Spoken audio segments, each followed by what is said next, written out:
now we are going to discuss procedure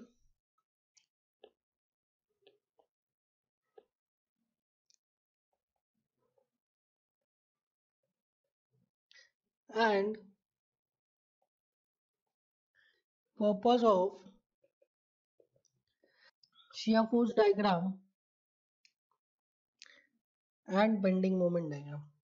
So अब हम क्या डिस्कस करने वाले हैं? हम डिस्कस करने वाले हैं procedure of making shear force diagram and purpose for making shear force diagram bending moment diagram also, कि किस तरीके से हम shear force diagram bending moment diagram को बनाएंगे और इनको बनाने का क्या पर्पस है.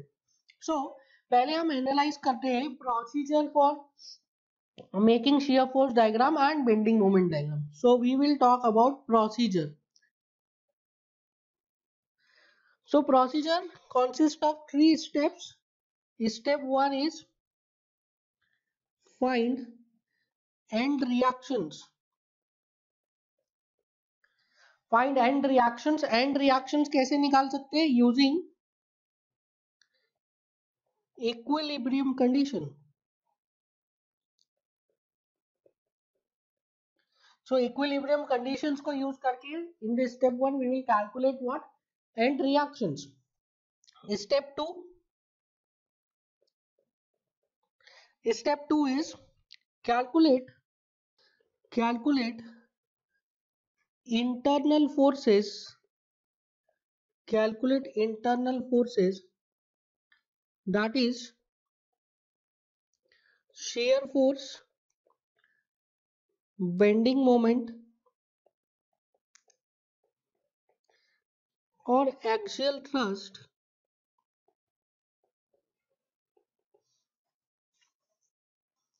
considering first definition, considering either first definition, that is free body equilibrium of left portion or of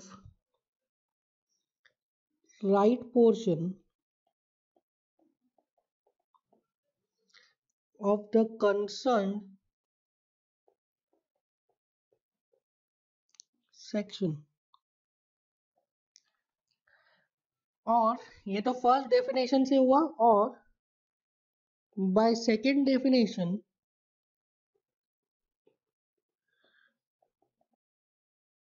that is summation of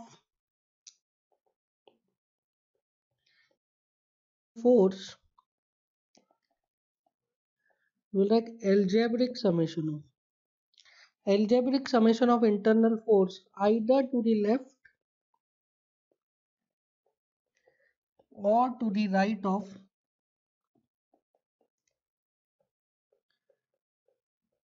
concerned section. So या तो आप बाय फर्स्ट डेफिनेशन से इंटरनल फोर्सेस कैलकुलेट कर सकते हो, that is you can calculate the internal forces by making free body equilibrium, या तो आप सेकेंड डेफिनेशन से कर सकते हो, that is the summation of forces either to the left और टू द राइट. अगर आपको शियर फोर्स निकालना है तो आपको क्या करना पड़ेगा? ट्रांसवर्स फोर्सेस का समेशन लेना पड़ेगा, और अगर आपको बेंडिंग मोमेंट निकालना है तो क्या करना पड़ेगा? मोमेंट्स का समेशन लेना पड़ेगा. Now step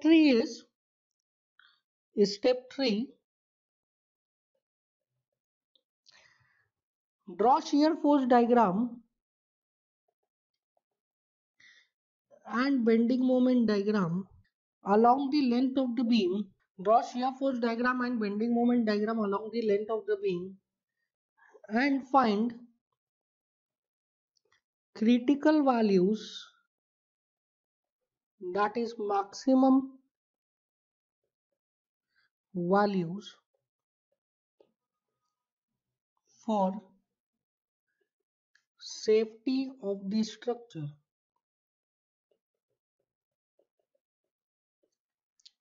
So in the third step we will draw what? We will draw shear force diagram or bending moment diagram and we will calculate critical values. Now this step 3 is the purpose of making shear force diagram and bending moment diagram. That is, this diagram gives the critical values of the maximum value of shear force or the maximum value of bending moment in the span of the structure और span of the member में किस point पर maximum shear force आ रहा है या maximum bending moment आ रहा है, और उस मैक्सिमम शियर फोर्स की एंड उस मैक्सिमम बेंडिंग मोमेंट की वैल्यू क्या है, ये हमें देता है क्या, shear force diagram and bending moment diagram. And by getting that value and that position हम क्या कर सकते हैं, उस स्ट्रक्चर को डिजाइन कर सकते हैं. So this step 3 is nothing but the purpose of making shear force diagram and bending moment diagram. So we will start step by step. हम कुछ क्वेश्चन सॉल्व करेंगे. पहले हम क्वेश्चन को सॉल्व करेंगे थ्रू जो उसका नॉर्मल प्रोसीजर है, कन्वेंशनल प्रोसीजर है, उससे हम क्वेश्चंस को सॉल्व करेंगे 2-3, और उसके बाद हम सारे क्वेश्चंस शॉर्ट ट्रिक से या डायरेक्टली सॉल्व करेंगे for objective point of view. But before moving to objective आपको कन्वेंशनल प्रोसीजर पता होना चाहिए कि कई बार ट्रिक्स एंड लॉजिक्स नहीं काम आते हैं, तो by convention you have to go. ठीक है, आपको कन्वेंशन से सॉल्व करना पड़ेगा. सो कुछ क्वेश्चंस हम सॉल्व करेंगे बाय कन्वेंशन, देन उसके बाद हम मूव ऑन करेंगे किस पे, ऑब्जेक्टिव अप्रोच पे. सो वन बाय वन हम क्वेश्चन को सॉल्व करेंगे. So the first question is draw shear force diagram and bending moment diagram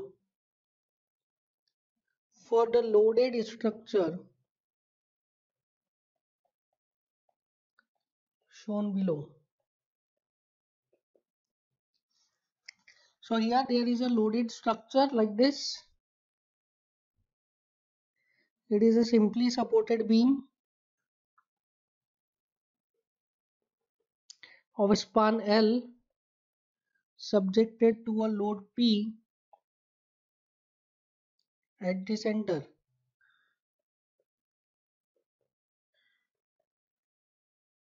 This is point A, this is point B. So for this you have to draw shear force diagram and bending moment diagram.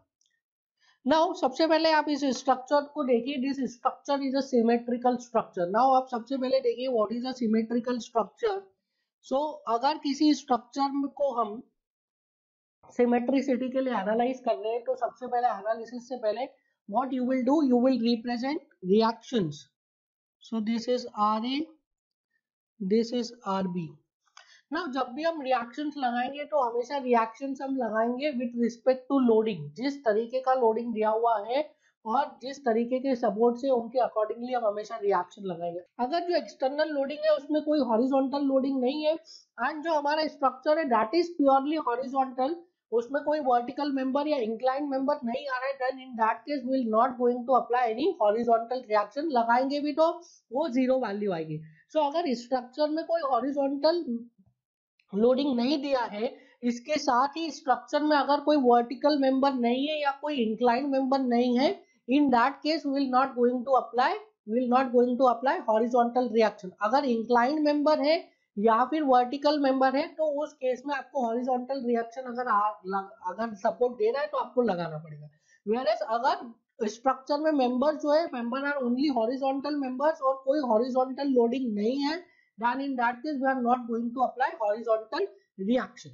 So in this structure there is no horizontal reaction and the structure is perfectly horizontal. That is why we are not going to apply horizontal reaction. और इसमें हम equilibrium condition भी एक कम लगाएंगे. कौन सी equilibrium condition नहीं लगाएंगे, that is summation of all the horizontal forces is 0. तो यहाँ पे नंबर ऑफ इक्विलिब्रियम कंडीशन कितनी हो जाएगी, 2, and number of unknown reactions भी कितने हैं, 2. सो आप हमेशा ध्यान रखेंगे कभी भी आपको न्यूमेरिकल में एग्जाम में डिटर्मिनेसी पूछ रहा है किसी स्ट्रक्चर की एंड उस स्ट्रक्चर पे लोड दिया हुआ है, तो उस लोड के करस्पॉन्डिंग आपको डिटर्मिनेसी बताना है.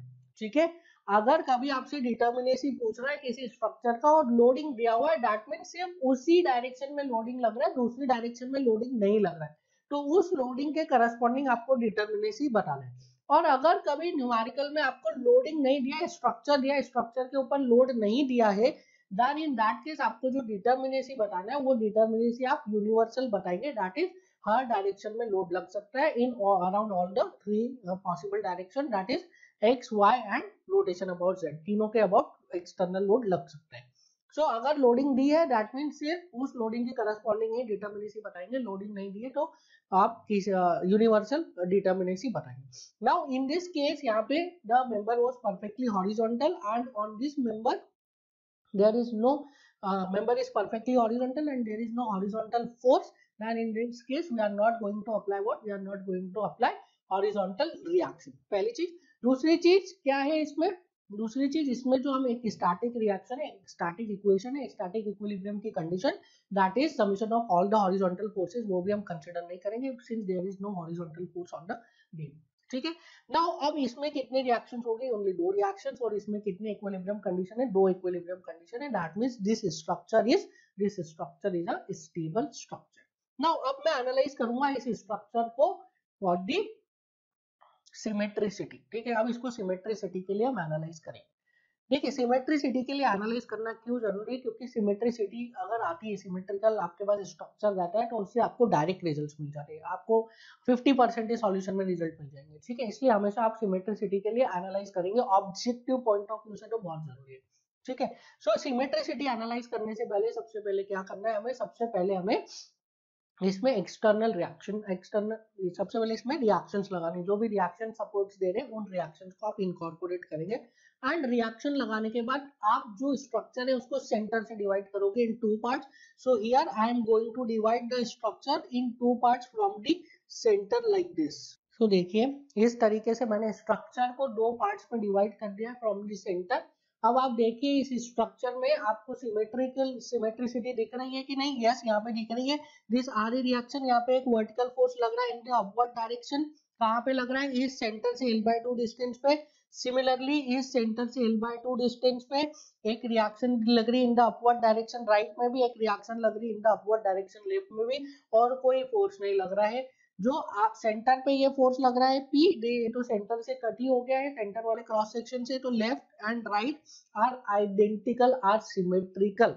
अगर जब भी स्ट्रक्चर में आपको सिमेट्रिसिटी मिलेगी then in that case you can directly write reaction is equal, you can directly write reaction is equal, so RA will be equals to what, RB, RA will be equals to what, RB, आप directly लिख सकते हैं।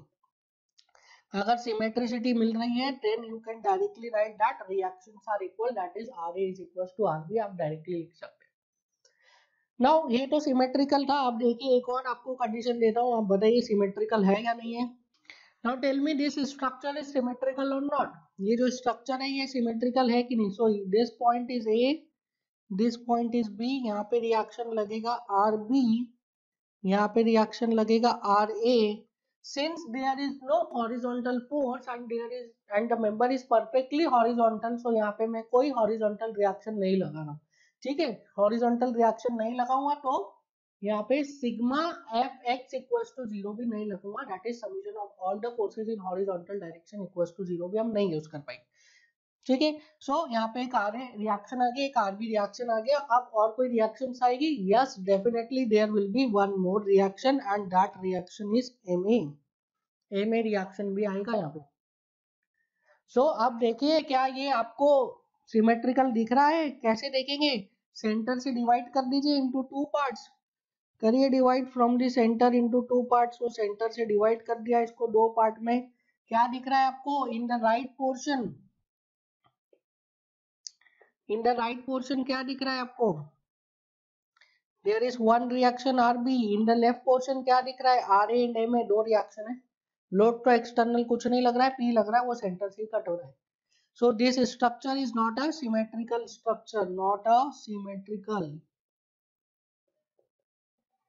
structure, so this is not a symmetrical structure, in this case RA will not be equals to RB, ये symmetrical नहीं है। Symmetricity में आप reactions को भी देखेंगे। ठीक है, सो ये वाला स्ट्रक्चर हम एनालाइज कर रहे थे। This structure simply supported beams subjected to a point load at the centre, this structure is a symmetrical structure. For this structure क्या कर सकते हैं हम, सिमेट्रिकल स्ट्रक्चर है तो we can directly write RA is equals to how much, RA is equals to RB। Now जब भी आप ये लिखेंगे आप उसके बाद you will apply second equation, that is summation of all the forces in vertical direction is equals to 0. So RA plus RB is equals to how much? RA plus RB is equals to P. That means RA is equals to RB is equals to P by 2. ठीक है, RA is equals to RB is equals to how much? P by 2. सो यहाँ से हमारे पास directly आ गया. अगर इसको आप नहीं लगाते then you can apply summation mz is equals to 0. किसी पॉइंट के अबाउट लगा लीजिए, या तो a के अबाउट या तो b के about. I am applying it for point b. So you will write summation mz is equals to 0. b point के अबाउट लगाइए. सो RA इंटू एल कैसा लगेगा? Clockwise. So I will write plus RA into L. और क्या load लग रहा है? और लग रहा है this P into L by two. कहाँ पे? Anti clockwise. So P into L by two is in anti clockwise direction. So I will write minus P into L by two. This is equal to how much? 0. सो यहाँ से क्या आ जाता मेरे पास? RA is equal to L by two. And by equation 1 I know that RA plus RB is, यहाँ से RA की क्या वैल्यू आ जाती? सो यहाँ से RA की वैल्यू आ जाती है RA is equal to P by 2. And from equation 1 I know that RA plus RB is equal to P. So P by 2 plus RB is equal to P. So यहाँ से मेरे पास आ जाता RB is equal to P by 2. So RA is equal to P by 2, RB is equal to P by 2. अगर symmetricity है तो आप डायरेक्टली लिख सकते हैं. सिमेट्रिसिटी नहीं है तो you can calculate by sigma fy is equals to 0 and sigma mz equals to 0. That is the equation of static equilibrium. यहाँ से आप कैलकुलेट कर सकते हैं. So this was the step 1. Step 1 हमारा कंप्लीट हो गया है. हमें रिएक्शंस मिल गई है RA and RB both. Now यहाँ पे RB की वैल्यू लिख दीजिए, RA की वैल्यू लिख दीजिए, P by 2 P by 2. Now we will move further. Now this was the step 1, that is calculation of support reaction. Now step 2 क्या था? Step 2 is we have to calculate internal forces, that is internal forces. Calculate करिए internal forces. So internal force calculate करने के लिए I have to consider some section. So यहाँ पे मैं क्या कर रहा हूँ? यहाँ पे मैं section assume कर रहा हूँ. I am assuming a section XX which is at a distance of small x from point A. I am assuming a section XX which is at a distance of small x from point A. Now देखिए ये जो section XX है, इस section XX को मैं use कर सकता हूँ कहाँ से कहाँ तक? From point A two point C. ठीक है, A पॉइंट से C पॉइंट तक ही मैं इस सेक्शन को यूज कर सकता हूँ. So I will write this as section X1. Now C point जैसे क्रॉस करेगा ये सेक्शन, तो C पॉइंट को क्रॉस करने के बाद एक पॉइंट लोड और इनकॉर्पोरेट हो जाएगा. दैट इज व्हाई यहाँ पे मुझे एक और सेक्शन लेना पड़ेगा, दैट इज X2. ठीक है, इस बारे में हम डिस्कस कर चुके हैं कि अगर हम डेफिनेशन से इक्वेशन लिखते हैं, फर्स्ट डेफिनेशन से हम shear force bending moment calculate करते हैं, तो हमें नंबर ऑफ सेक्शंस लेने पड़ते हैं. ठीक है, सो यहाँ पे हमें 2 सेक्शंस लेने पड़ेंगे. जब भी पॉइंट लोड आएगा तो पॉइंट लोड के बाद you have to consider a new section. अगर यूनिफॉर्मली डिस्ट्रीब्यूटेड लोड है या यूनिफॉर्मली वराइंग लोड चल रहा है तो उसमें आपको सेक्शन चेंज करने की जरूरत नहीं, because in that case it is valid. जब तक कि आपका यूनिफॉर्मली डिस्ट्रीब्यूटेड लोड खत्म नहीं हो जाता तब तक के लिए वैलिड है. बट अगर कहीं पे पॉइंट लोड आ जाता है तो आपको you have to consider a new section उस पॉइंट लोड के बाद. So I have considered 2 sections X1 and X2. X1 जो सेक्शन है वो किसके लिए वैलिड है? That is valid for AC. And X2 section है वो किसके लिए वैलिड है? That is valid for CB. ठीक है, सो now I will try to calculate what? I will try to calculate internal forces, that is shear force and bending moment. So SX1 अगर मैं लिखूंगा, या मैं लिखता हूं इस टाइप से, देखिए in portion AC x is from A, तो x की वैल्यू कहां से कहां तक हो जाएगी? x belongs to 0 to L by 2. AC portion के लिए हमने पहला सेक्शन लिया है ना, तो x कहां से कहां तक जा रहा है? x is from A to C, that means 0 to L by 2. A पे x की वैल्यू कितनी हो जाएगी? 0. और C पे x की वैल्यू कितनी हो जाएगी L/2. So x is varying from 0 to L/2. This is the range of x. So in portion A C x कहां से कहां तक वेराई हो सकता है 0 to L/2 तक. सो can I right Sx1. So by second definition हमने क्या बोला था, shear force is the algebraic summation of all the transverse force either to the left of section or to the right of section. And हम ये analyse कर चुके हैं कि हम उस साइड से शेयर फोर्स की वैल्यू कैलकुलेट करेंगे, लेफ्ट या राइट में से वाला साइड हम चूज करेंगे जहां पे कि नंबर ऑफ ट्रांसवर्स फोर्सेस कम होंगे. सो यहाँ पे देखिए X1 सेक्शन है, उसके लेफ्ट में there is only one force और X1 सेक्शन के राइट में कितने फोर्सेस है, दो फोर्सेस है. तो लेफ्ट में एक फोर्स है, राइट में दो फोर्स है. कौन सा सेक्शन कंसीडर करेंगे हम, लेफ्ट वाला पोर्शन कंसीडर करेंगे. So shear force at any section is algebraic sum of all the transverse force either to the left or to the right. तो हमारे केस में कौन सा लेफ्ट वाला है. So shear force at any section is the algebraic sum of transverse of all the transverse forces in the left of the section. So इस left के इस सेक्शन के लेफ्ट में जितने भी ट्रांसवर्स फोर्स है उन सभी का एल्जेब्रिक सम ले लीजिए. तो एक ही ट्रांसवर्स फोर्स है उसका एल्जेब्रिक सम कितना हो जाएगा P/2. एक ही फोर्स है तो P/2 हो गया. नाउ अब हमने बोला था shear force, that shear force is called to be positive which tries to rotate the member in clockwise direction. अगर ये जो P/2 फोर्स आ रहा है ट्रांसवर्स फोर्स ये क्लॉकवाइज रोटेट करेगा तो I will write Sx1 as positive. अगर ये एंटी क्लॉकवाइज रोटेट करेगा तो I will write Sx1 as negative. So ये देखिए जो P/2 फोर्स है दैट इज आर है, ये कैसा रोटेट कर रहा है, ये रोटेट कर रहा है clockwise. This is rotating in clockwise direction. So I will write Sx1 is equal to plus P/2 plus P/2. कहां से कहां तक वैलिड है, from x is equal to 0 to x is equal to L/2. Now ये जो Sx1 है, this Sx1 is independent of x, ये x पे डिपेंड ही नहीं कर रहा है. So I can write at point A. So shear force at point A कितना हो गया, it is equal to P/2. At point C shear force at point C कितना हो गया P/2 plus plus. So plus P/2 हमारा shear force आ गया. Now अब हम इधर shear force diagram and bending moment diagram साथ के साथ बनाते चलेंगे. आप देखिए किस तरीके से हम shear force diagram and bending moment diagram को बना. So this is 0 0 axis for shear force diagram. Now देखिए एट पॉइंट ए पर what is the value of shear force. Point A पर the value of shear force is plus P/2.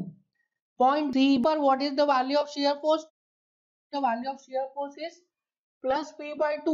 and what is the variation of shear force, shear force constant है from A to C. A से C shear force की value क्या आ रही है, constant आ रही है. सो किस तरीके से आएगा यहाँ पे shear force diagram will be like this. So this is P/2 in the portion A to C shear force diagram will be like this. now अब देखिए अब आगे मूव करते हैं in the portion CB. तो हमने एनालाइज कर लिया, अब हम एनालिसिस करेंगे इन पोर्शन CB. इन पोर्शन CB देखिए आप यहाँ पे X2 सेक्शन होगा. सो सेक्शन X2 है यहाँ पे. अब देखिए इन पोर्शन CB X कहां से कहां तक वेराई कर रहा है. I have taken X from point A. So X is varying from L/2 to L.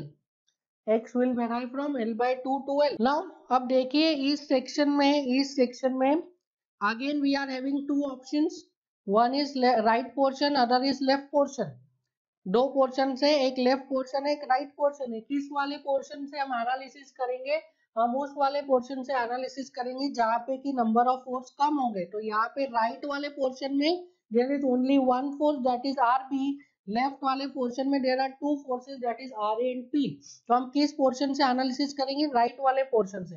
I can say what is shear force. Shear force is the algebraic sum of all the transverse forces to the right of concerned cross section. So right में कितने transverse force है, एक ही है, उसका algebraic sum P/2. Now अब देखेंगे हम इसका direction. That shear force is considered to be positive which tries to rotate the member in clockwise direction. अब ये P/2 देखिए क्या ये clockwise rotate कर रहा है, नहीं ये तो क्या कर रहा है एंटी क्लॉकवाइज रोटेट कर रहा है. ये P/2 एंटी क्लॉकवाइज रोटेट कर रहा है. So I will write the value of Sx2 is minus p by 2. The value of Sx2 is minus p by 2. किसके लिए वैलिड है? Valid for BC. This is valid for BC. That is x belongs to L by 2 to x is equals to L. So I can write the value of S. So at point C, x is equals to L by 2 to shear force at point C कितना हो जाएगा? P by 2 minus P by 2. Similarly at point B, S is equals to L, but Sx is not depending on L. So shear force at point B कितना हो जाएगा? minus P by 2. So यहाँ पे देखिए shear force at point C कितना है? It is minus P by 2. And shear force at point B is also minus P by 2. और variation कैसा है? Shear force from B to C, it is constant. So shear force is constant from B to C like this. So this is the shear force diagram for this loaded structure. This portion is positive, this portion is negative. Now we will talk about what? We will talk about bending moment. अब हम लोग bending moment के लिए बात करेंगे. So now we will calculate bending moment.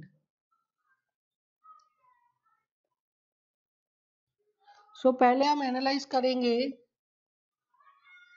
For portion AC. x कहाँ से था? x is from A and the range of x is x belongs to 0 to L by 2. Now अगर ये AC वाले पोर्शन का मैं देखूं तो what is bending moment? Bending moment is the algebraic sum of all the moments either to the left of section or to the right of section. So इस section के left में एक force आ रहा है, सेक्शन के right में दो फोर्सेस आ रहे हैं. हम कौन सा कंसीडर करेंगे? लेफ्ट वाला. नाउ अब देखिए इस लेफ्ट वाले पोर्शन को मैं सेपरेट कर रहा हूँ एंड लेफ्ट वाले पोर्शन को मैंने अगर सेपरेट किया it will look like this. This is R A जिसकी वैल्यू है p by 2 and this is x. ठीक है. So can I write the value of mx1 ये सेक्शन है x1. Can I write the value of mx1? आप देखिए कितना आएगा. The bending moment is algebraic sum of all the transverse moments either to the left और to the right. पर यहाँ पे हमने लेफ्ट वाला सेक्शन लिया है, so it is the algebraic sum of all the transverse moments to the left of the section. So left of the section में transverse moment कितना आ रहा है? Algebraic sum of all the moments to the left of the section कितना moment आएगा? It is p by 2 into x. So mx की value कितनी हो जाएगी? p by 2 into x. अब यहाँ पे आप साइन देखिए कि मोमेंट का साइन क्या आएगा? पॉजिटिव और नेगेटिव. हमने बेंडिंग मोमेंट का साइन कन्वेंशन भी पढ़ा है that bending moment is considered to be positive which tries to sag the member. अब देखिए ये सैग कर रहा है या हॉक कर रहा है, तो यहाँ पे ये मेंबर को सैग करेगा like this.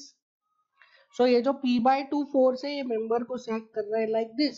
So I can right this is positive bending moment. mx1 is plus p by 2 into x.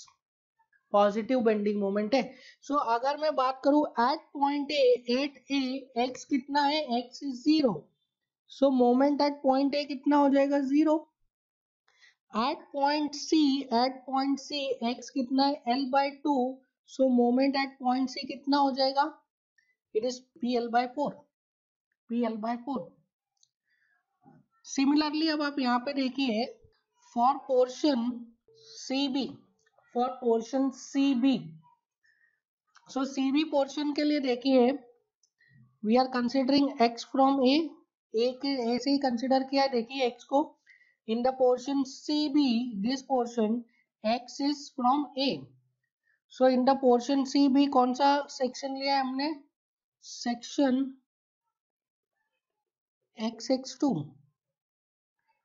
So x is from A, तो x की वैल्यू कितनी होगी? x belongs to L by 2 to L.